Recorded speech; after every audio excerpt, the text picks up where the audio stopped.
ପାକିସ୍ତାନର ଲୋକଙ୍କ call recording କରିବାକୁ ଯୋଜନା କରୁଛି ଆଇଏସ୍ଆଇ। ଆସନ୍ତୁ ଜାଣିବା ଏହାର ସର୍ଭିସେସ୍ ଖବର ବିଷୟରେ। କାହାର ଫୋନ୍ କଲ୍ ଶୁଣିବା ଏବଂ ଏହାକୁ ରେକର୍ଡିଂ କରିବା ଗୋପନୀୟତାର ଉଲ୍ଲଂଘନ ବୋଲି ଧରାଯାଏ।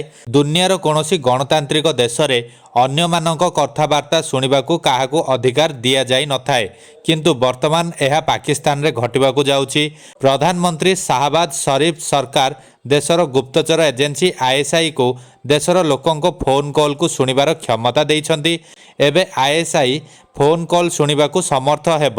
କେବଳ ଏତିକି ନୁହେଁ, ଫୋନ୍ କଲର ବିଷୟରେ ମଧ୍ୟ ଜାଣିବାକୁ ସମର୍ଥ ହେବ।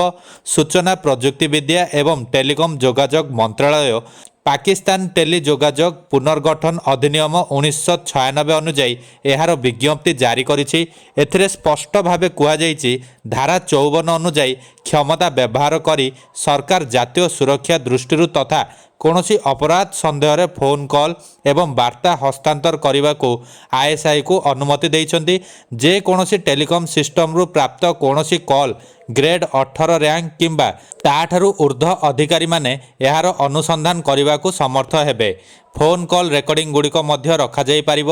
ସୂତ୍ର ଅନୁଯାୟୀ ପ୍ରଧାନମନ୍ତ୍ରୀ ଶାହବାଜ ସରିଫ ଏଥିପାଇଁ କ୍ୟାବିନେଟ୍ ବୈଠକ ଡକାଇଥିଲେ ଏବଂ ଏଥିରେ ଗୁରୁତ୍ୱପୂର୍ଣ୍ଣ ନିଷ୍ପତ୍ତି ନିଆଯାଇଥିଲା।